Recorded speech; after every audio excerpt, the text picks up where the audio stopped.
कैसे हो दोस्तों, एक और व्लॉग में आपका स्वागत है। दोस्तों आज मैं आ गया हूँ महरौली और आपको मैं लेकर के आया हूँ महरौली की दरगाह यानी ख्वाजा बख्तियार कुतुबुद्दीन रहमतुल्लाह अलैह की दरगाह पे। आज का व्लॉग बहुत अच्छा होने वाला है, लेकिन अगर आप चैनल पर पहली बार आए हैं तो चैनल को सब्सक्राइब कीजिए और वीडियो में कुछ भी अच्छा लगे तो वीडियो को लाइक ज़रूर करें।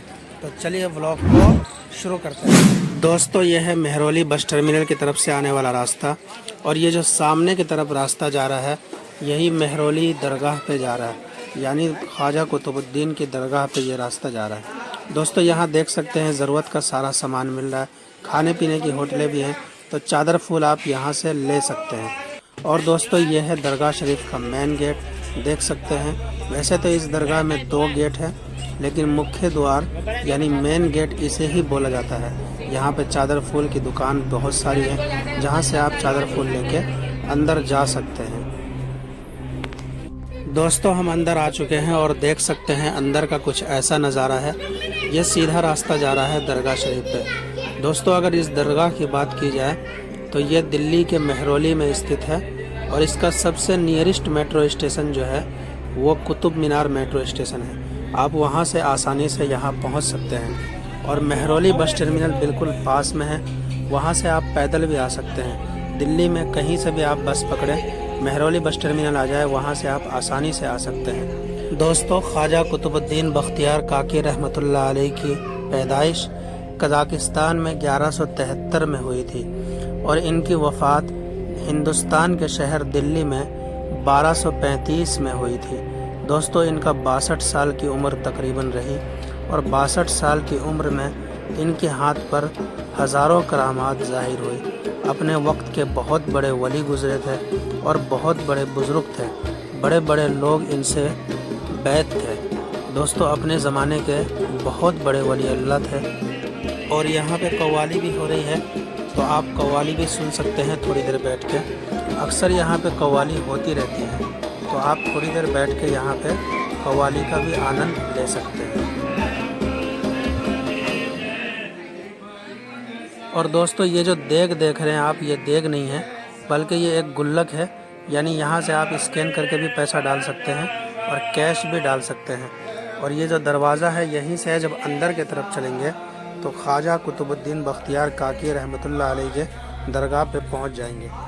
दोस्तों ये जो जाली के पास आप बहुत सारी औरतों को खड़ा देख रहे होंगे, यहाँ पे औरतें खड़ी होकर के ज़ियारत करती है, यानी दरगाह शरीफ के पास औरतों का जाना बिल्कुल मना है, तो औरतें जो है यहीं से ज़ियारत करती है, यहीं से दुआ मांगती है। दोस्तों ख्वाजा कुतुबुद्दीन बख्तियार काकी रहमतुल्लाह अलैह के बारे में एक बहुत मशहूर वाक़या है और वो वाक़या ये है कि ख्वाजा साहब के इंतकाल से पहले ख्वाजा साहब ने एक वसीयत लिखी थी और उस वसीयत में ये फरमाया था कि मेरी नमाज जनाजा वो शख्स पढ़ाए जिसमें 4 शर्तें पाई जाती हों। दोस्तों पहली शर्त उसमें से ये थी कि कभी भी जब से उसने होश संभाला हो कभी भी तकबीर उला फौत ना हुई हो, यानी नमाज की पहली तकबीर ना छूटी हो।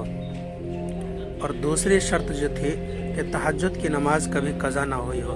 तीसरी शर्त जो थी असर की सुन्नत कभी भी ना छूटी हो। और चौथी शर्त थी कि 4 औरतों के अलावा किसी 5वीं पे नज़र ना पड़ी हो, यानी किसी गैर महरम पे नज़र ना पड़ी हो। 4 औरतों का मतलब माँ, बेटी, बहन और बीवी, इस 4 औरतों के अलावा किसी 5वीं पे नज़र ना पड़ी हो और गलती से भी ना पड़ी हो।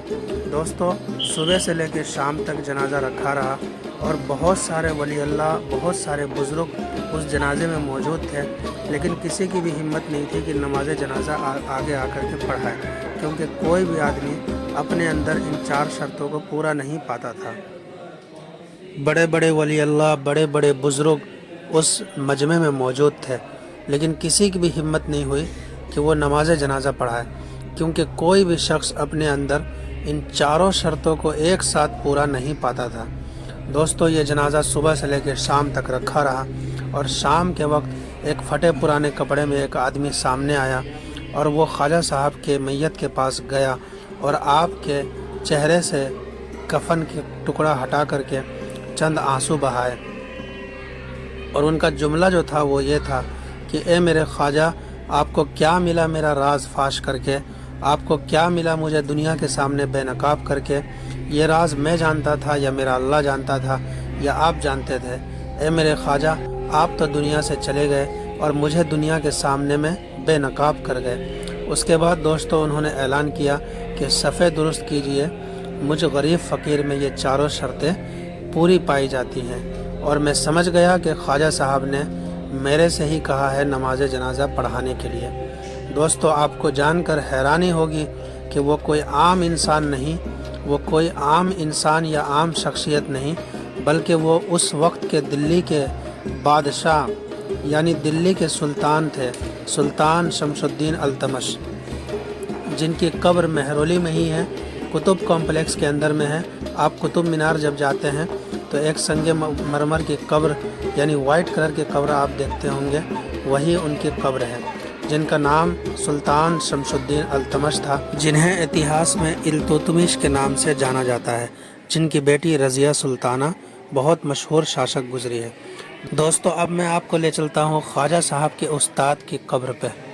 دوستو یہ ہے خواجہ بختیار قطب الدین کاکی رحمۃ اللہ علیہ کے استاد کی قبر، جن کا نام قاضی حمید الدین ناگوری رحمۃ اللہ علیہ تھا۔ دوستو ان کے بارے میں ایک مشہور واقعہ ہے کہ انہوں نے اس وقت کے دلی کے بادشاہ سلطان شمس الدین التمش کے فوج کو پانی پلایا تھا۔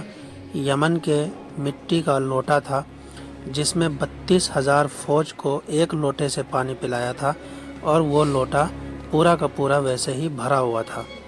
تو یہ حضرت کی کرامات تھی۔ تو یہ دیکھ سکتے ہیں قاضی حمید الدین ناگوری رحمۃ اللہ علیہ کی قبر، اور یہ آس پاس کا کچھ ایسا منظر ہے جو دیکھ سکتے ہیں دوستو چلیے میں اور لے چلتا ہوں آپ کو، اگر کچھ اور دیکھنے کو ملتا ہے تو ہم آپ کو اور بھی کچھ دکھانے کی کوشش کریں گے۔ دوستو یہ جو کمرہ سا دیکھ رہے ہیں آپ، یہ بھی ایک درگاہ ہے جس کا گیٹ تو بند ہے اور اس کا نام بھی معلوم نہیں ہے، لیکن یہ مائی صاحب کے نام سے مشہور ہے، یعنی مائی صاحب کی درگاہ۔ تو یہاں جالی سے دیکھنے کی کوشش کرتے ہیں تو دیکھیے دوستو ایک قبر ہے اس کے اندر، اور یہ مائی صاحب کے نام سے مشہور ہے، اور آس پاس کا نظارہ کچھ ایسا ہے۔ یہ چھوٹی سی مسجد ہے، بہت خوبصورت مسجد ہے، اور یہاں پہ بہت سارے بچے کھیل رہے ہیں، دیکھ سکتے ہیں آپ۔ تو چلیے دوستو میں آپ کو مسجد کے اندر لے چلتا ہوں اور مسجد دیکھتے ہیں کیسی ہے۔ دوستو مسجد بہت خوبصورت ہے اندر سے، اور چھوٹی سی مسجد ہے، زیادہ بڑی مسجد نہیں ہے، 4-5 صف کی مسجد ہے، لیکن بہت اچھی مسجد ہے، اور درگاہ شریف کے اندر میں ہی یہ مسجد موجود ہے، اور دیکھ سکتے ہیں آپ بہت چھوٹی سی مسجد ہے۔ تو چلیے دوستو مسجد سے باہر چلتے ہیں، اور میرے حساب سے یہ آس پاس میں جو ہے پورا کسی زمانے میں قبرستان ہی رہا ہوگا، کیونکہ میں آپ کو دکھانے کی کوشش کرتا ہوں۔ یہ دیکھ سکتے ہیں کتنی ساری قبر یہاں پہ موجود ہے، بہت ساری یہاں پہ قبریں ہیں، دیکھیے آپ، ادھر بھی قبر ہے، ادھر بھی قبر ہے، اور وہ آگے کی سائڈ بھی قبر ہی قبر ہے، بہت ساری قبریں یہاں پہ ہے۔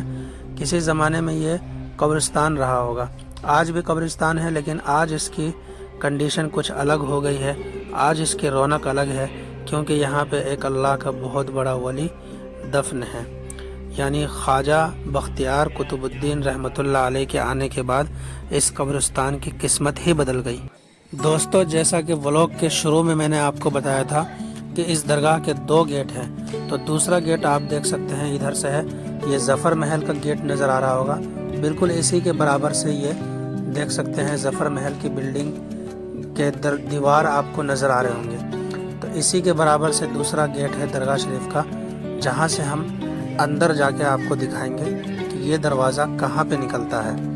دوستو یہ دیکھ سکتے ہیں یہ چھوٹا سا گیٹ ہے، اور ادھر بالکل بھی کراؤڈ نہیں ہے، جتنی بھیڑ اس والے گیٹ پہ رہتی ہے، کیونکہ ادھر چادر پھول کی دکانیں بھی ہیں اور ادھر کوئی دکان نہیں ہے، تو ادھر بالکل بھی بھیڑ نہیں رہتی ہے۔ اگر کبھی آپ جلدی میں آئیں تو ادھر سے آپ اندر آ سکتے ہیں۔ اور دوستو یہ گیٹ جو ہے وہی دیگ جو گلک جو ہے، دیگ والی گلک، وہیں پہ جا کے یہ راستہ نکلتا ہے، یہ بالکل آپ سامنے دیکھ سکتے ہیں، وہی گلک آپ کو نظر آ رہی ہوگی۔ تو چلیے دوستو اب اس ولاگ کا اینڈ کرتے ہیں، اور امید ہے کہ یہ چھوٹا سا ولاگ آپ کو پسند آیا ہوگا۔ उम्मीद है दोस्तों ये व्लॉग पसंद आया होगा। पसंद आया हो तो लाइक करें, चैनल पर पहली बार आए हैं तो सब्सक्राइब भी कर दें और अपने दोस्तों के साथ शेयर करें।